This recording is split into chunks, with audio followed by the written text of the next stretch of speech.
Congratulations to both of you! Oh, you've overcome all obstacles and proven yourselves! But, unfortunately, there is only one who can be Penacony's festive superstar.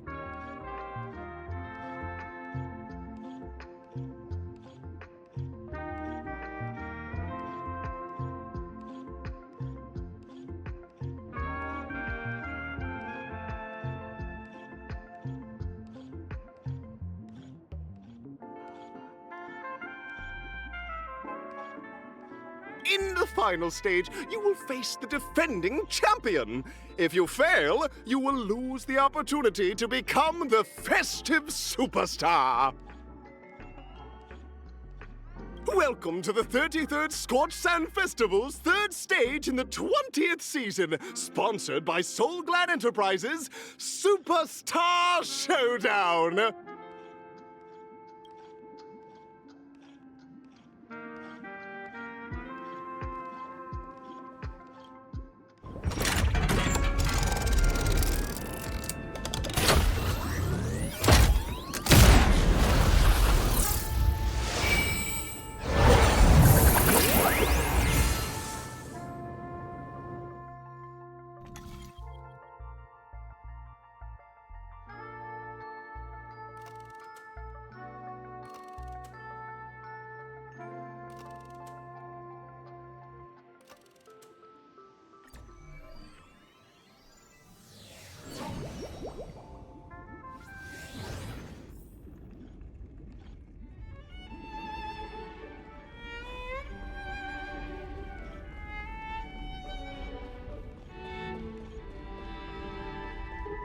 No way. I think I just saw someone. Someone extraordinary.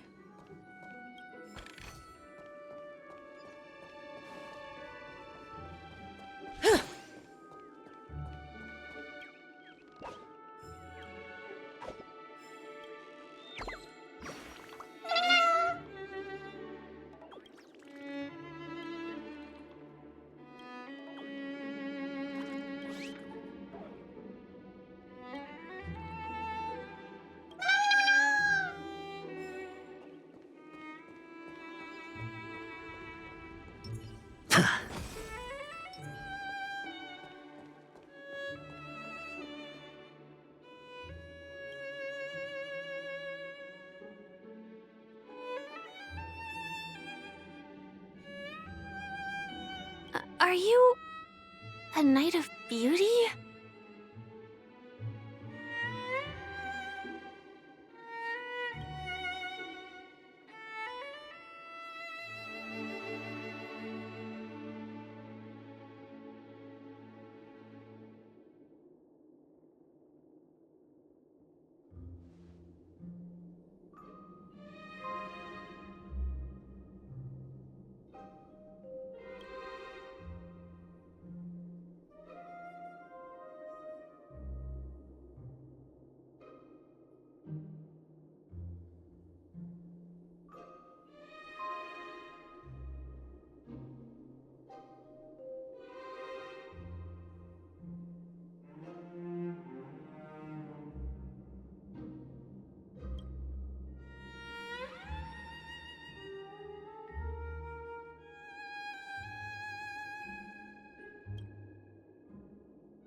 Rise to the challenge. Bear witness.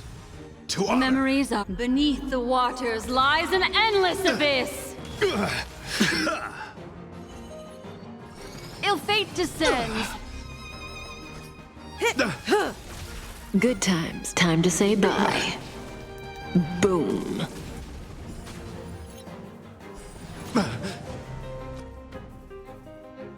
It's on me.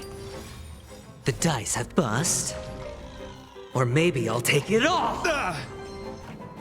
Let's rock. Rise to the Stand challenge. still. Watch your head. Pledge thine loyalty. Put forth all your might.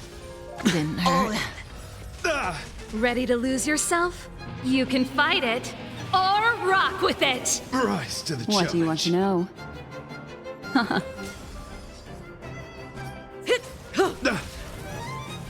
Yeah. Confess. The flesh wound. Relax. Keep up. Rise to the challenge. Behold, this symbol of pure. Let the duel commence. May as well kill them all. Good times, time to say bye. Boom. Hedge your bets. Stand still. Watch your head.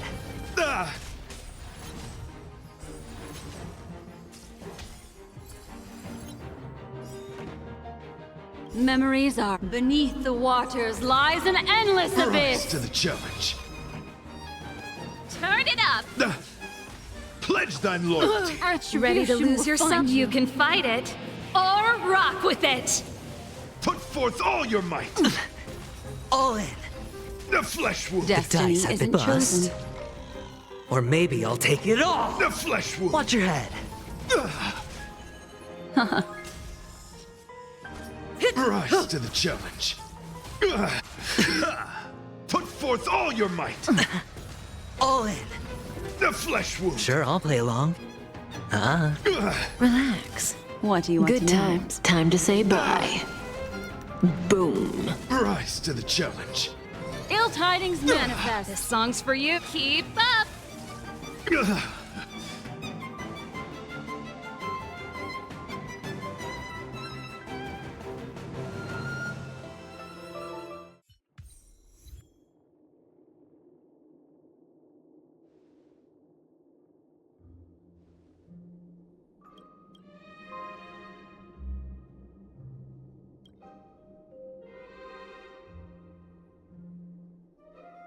We don't have much time.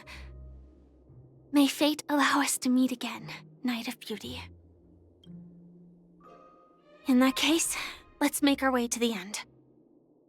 Penacony's really thronging with talent. I hope we make it in time. Feeling lucky. Make a wish.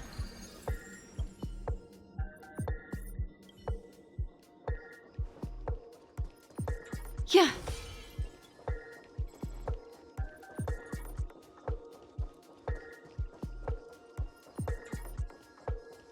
Huh. Huh.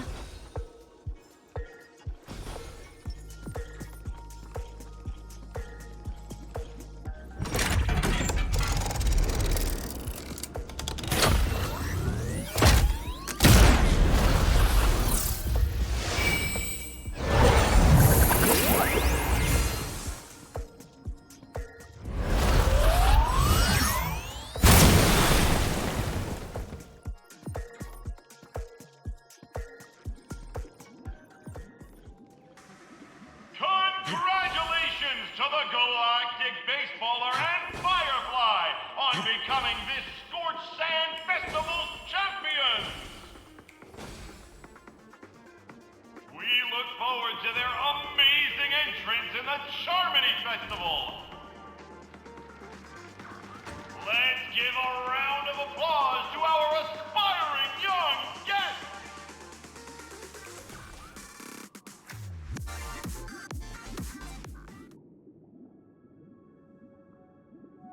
Congratulations to the both of you on becoming the festive superstars of this year's Charmony Festival before entering the Grand Theater. I, on behalf of the organizers, extend my sincere congratulations to you, wishing you joy under their radiance.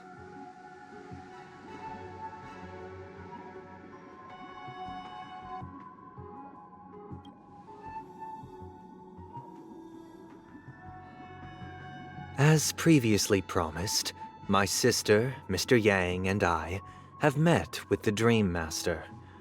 We delved into the truth about Penacony and its Stellaron, and have come to a consensus. Both I and the Oak family cannot acquiesce to your request. Just as expected. We acknowledge the perspective of you, Nameless. Penacony does require change, but not as you propose. The planet of festivities cannot and will not revert to a place characterized by chaos, disorder, or anarchy. Through your journey of overcoming obstacles, you must have glimpsed the essence of that era. The vulnerable ruthlessly eliminated, equality non-existent, common folk living precarious lives, eking out a dreary existence. Ultimately, only heroes like yourselves manage to achieve success. But I would dare ask, if you did not possess the special status of having a Stellaron, and you were but an anonymous and frail member among the masses, which Penacony would you prefer? A dystopia for the survival of the fittest, or a sweet dream paradise for all?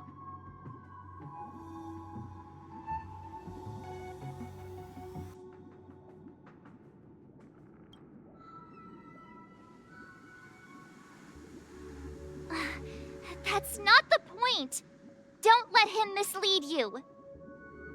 Mr. Sunday, even if the members of the Oak family can't fully agree on what to do about the Stellaron, now's not exactly the time to be holding an extensive discourse about Penacony's past and future, is it?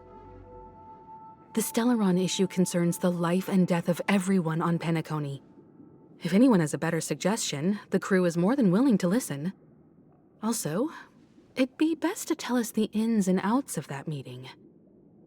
This way, we'll at least know what Welt and Ms. Robin are dealing with, and the reason why they failed to make our appointment. Ah, Navigator. That is precisely my intention.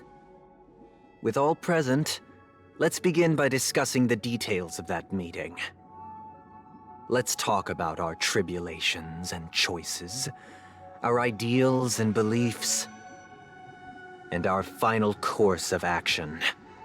The only path to take.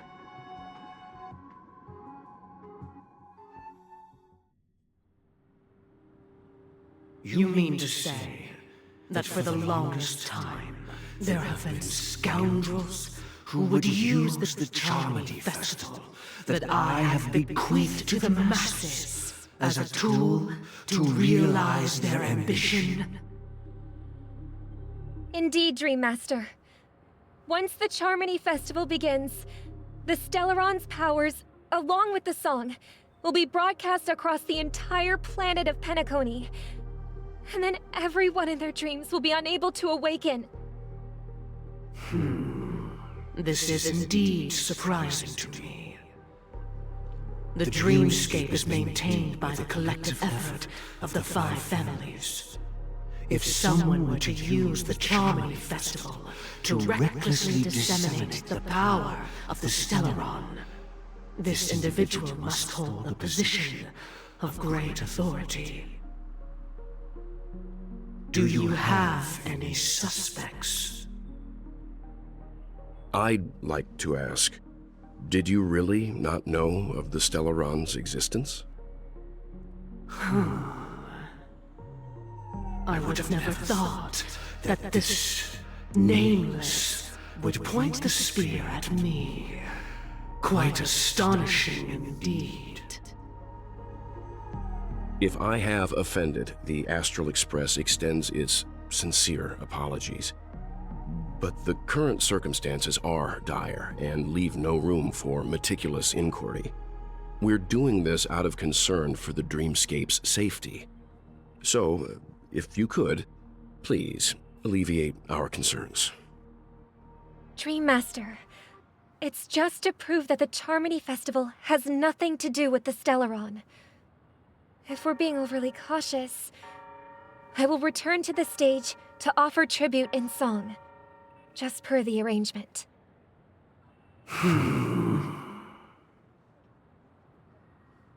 Sunday, Robin. I've watched you two grow up, and know your dispositions like the back of my hand. Both of you, right now, can surely be lauded as their most devout advocates. I already know your resolve. The magnitude of this matter is enormous, and cannot be taken lightly. Since Mr. Yang has asked with such earnestness, I will personally respond in kind. If there is a need, the entire Oak family will be mobilized to heed your call. Someday, might I ask you to beseech them to cast their light unto me, and question me in their stead, so that no lies may be concealed? I will do as you command.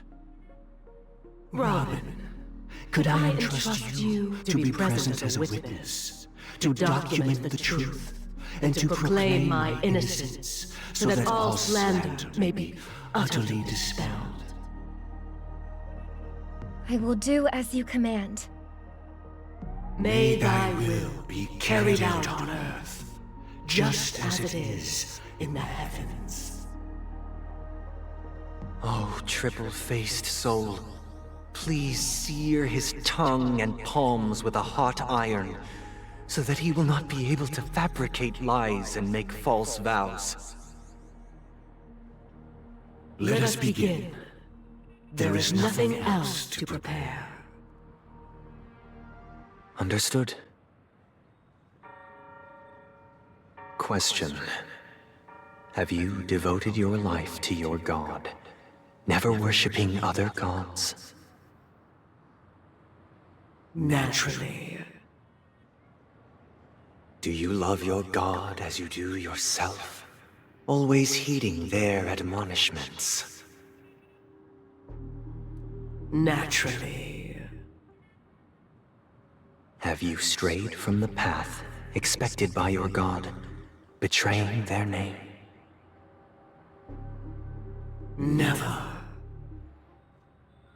Have you ever been inordinate with your asks of your god, coveting more than the foundation of the creation itself?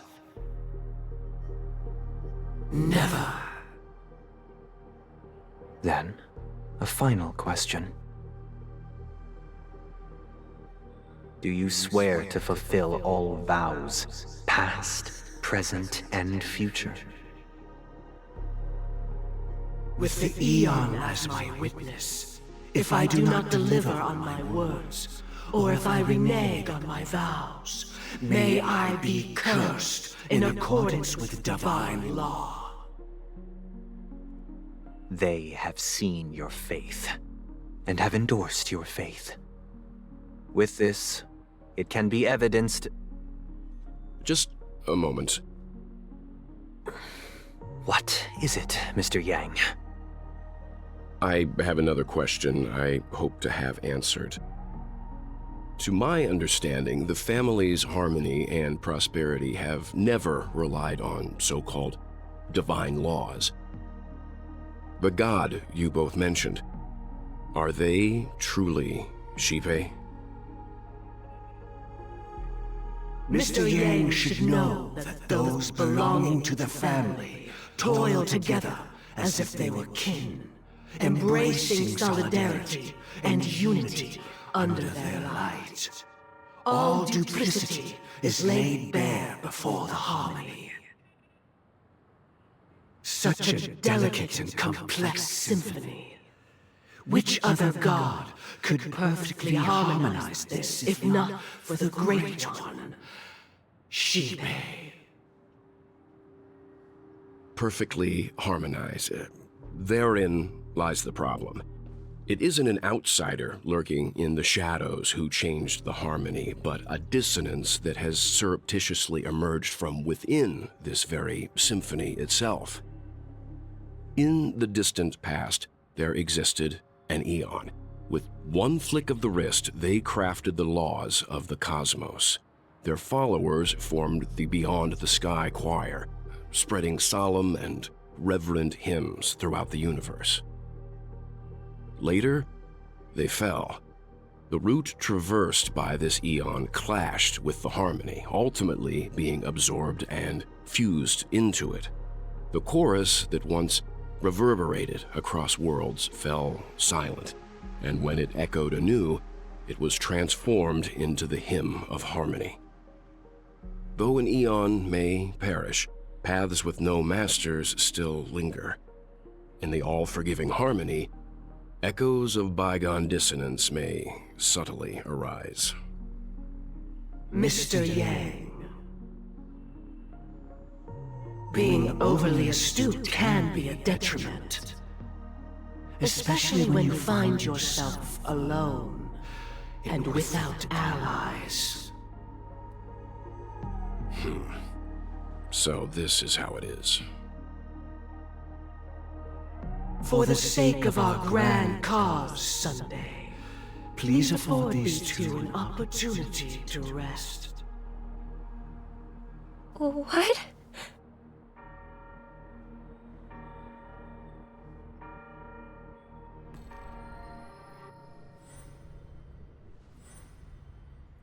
Sorry, Robin. It's just you. I did not wish for you to know this. It's a pity that things have turned out this way. So, this is the true reason I can't sing? The shadow that envelops Penacony is actually... We were never children of the harmony. Our ideal paradise could not have been crafted by Xipe. True bliss can only be guaranteed by the one who transcends the many. Within the foundation of law, humanity establishes civilization, and through harmony, we obtain order.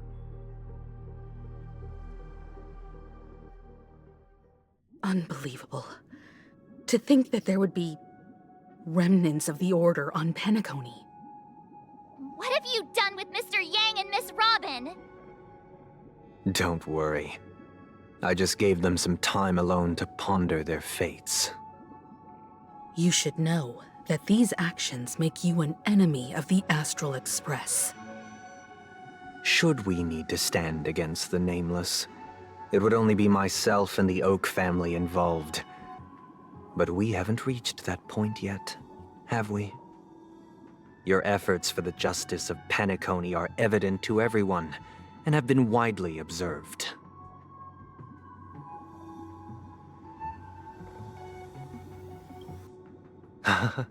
Patience is a virtue. However, I won't hold it against you. On the contrary, I'm here to make my intentions clear. If it is the Order that drove you to imprison Welt and Robin, and you're using them to coerce our compliance, then there'll be no point in entertaining any type of discussion.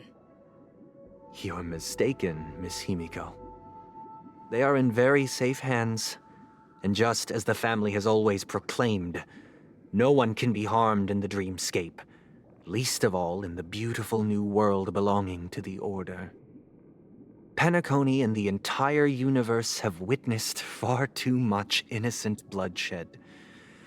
The strong wield their blades against the weak, and the victors push the vanquished to the brink of life. Natural selection. The world abides by this principle, establishing the well-being of humanity atop the corpses of the downtrodden. Only we, or rather, I, possess the power to put an end to this farce. So you've decided to resurrect a dead Eon?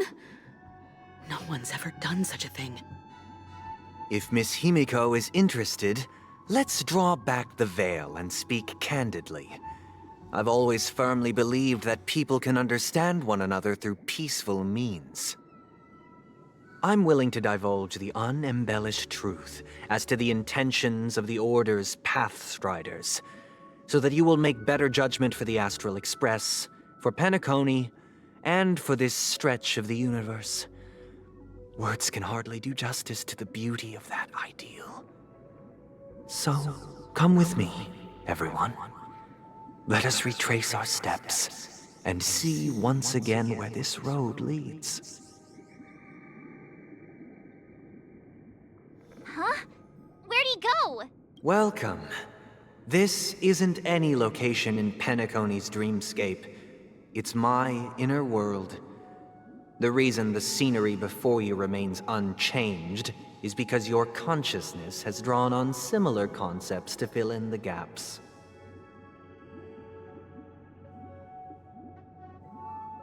Did you do the same to Welt?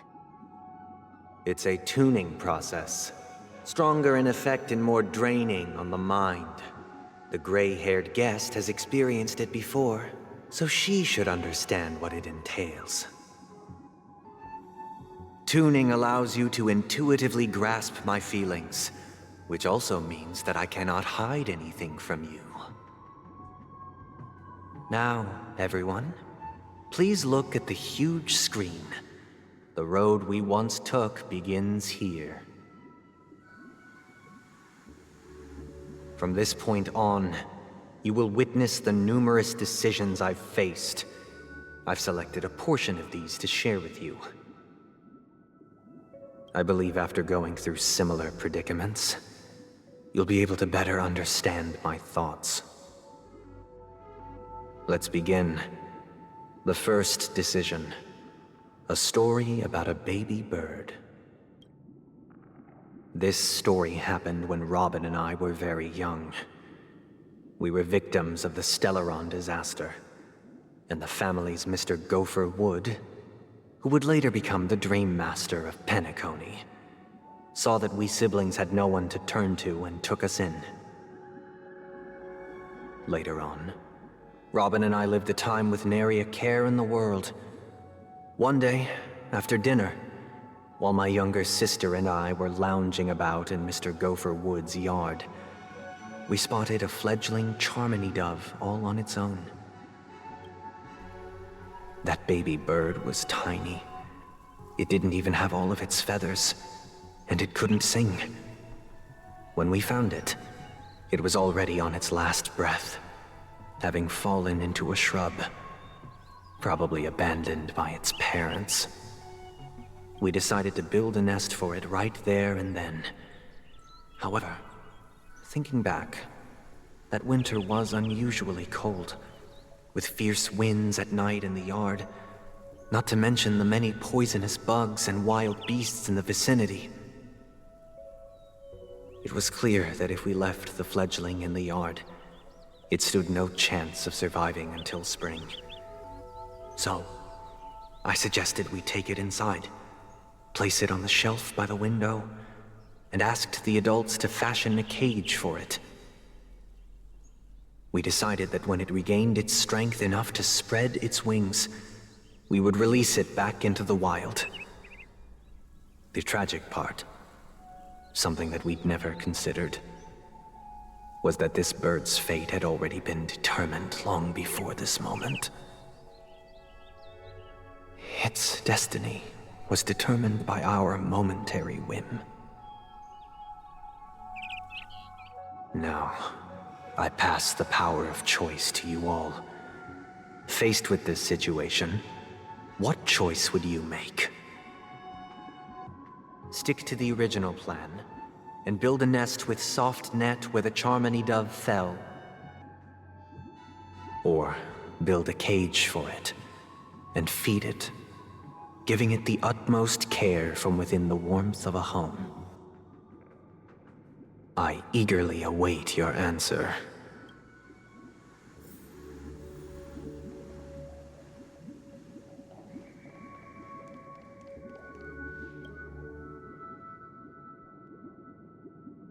Interesting. Since you've made up your mind, allow me to reveal what fate this choice will bring to the fledgling. From what I've observed, There are at least 3 predators in that yard that prey on small birds.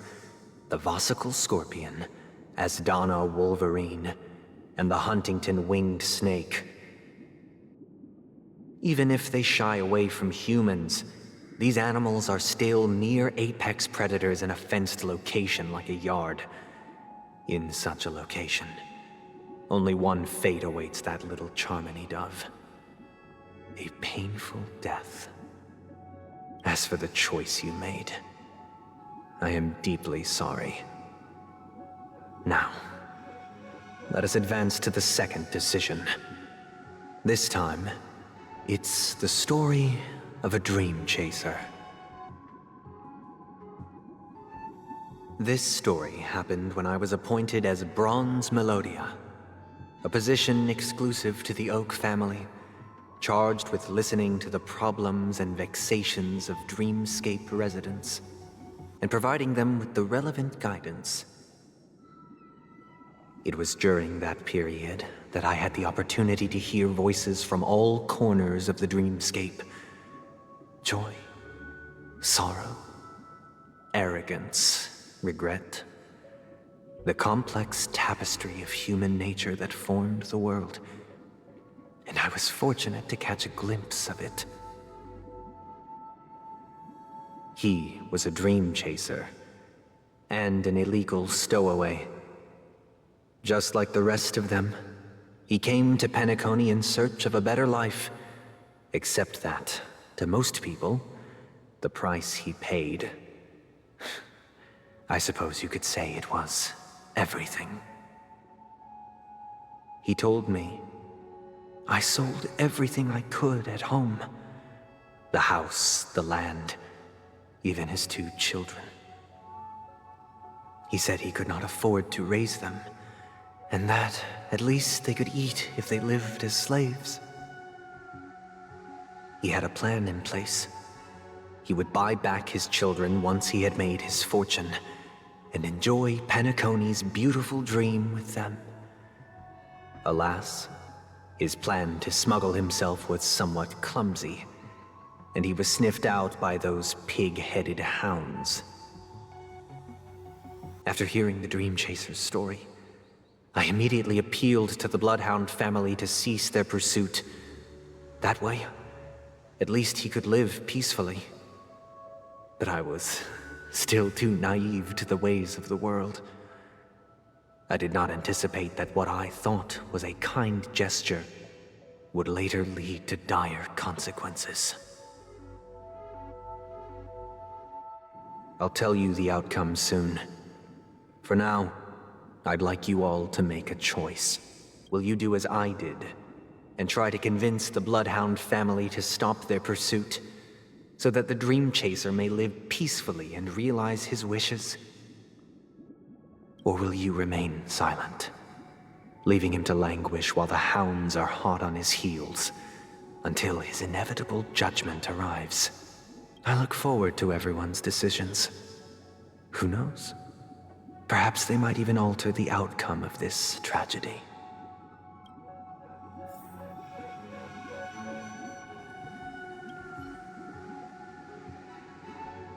A dream chaser story. If I acted out of kindness, I would probably ask the Bloodhounds to stop their pursuit and lend him a hand. But what cruel repercussion would this choice result in? I think Sunday must have been deeply impressed by the limitations of the strong defending the weak through this incident.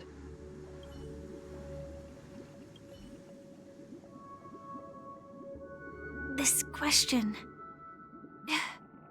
Surely it has some connection to the baby bird story. And this connection is precisely the breakthrough Sunday aims to use to persuade us. I'd probably choose to ask the Bloodhounds to cease their pursuit.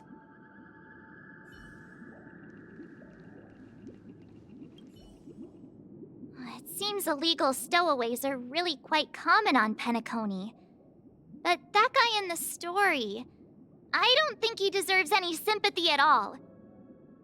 He sold his kids to chase a dream, even if he intended to go back for them. it's still insanely irresponsible.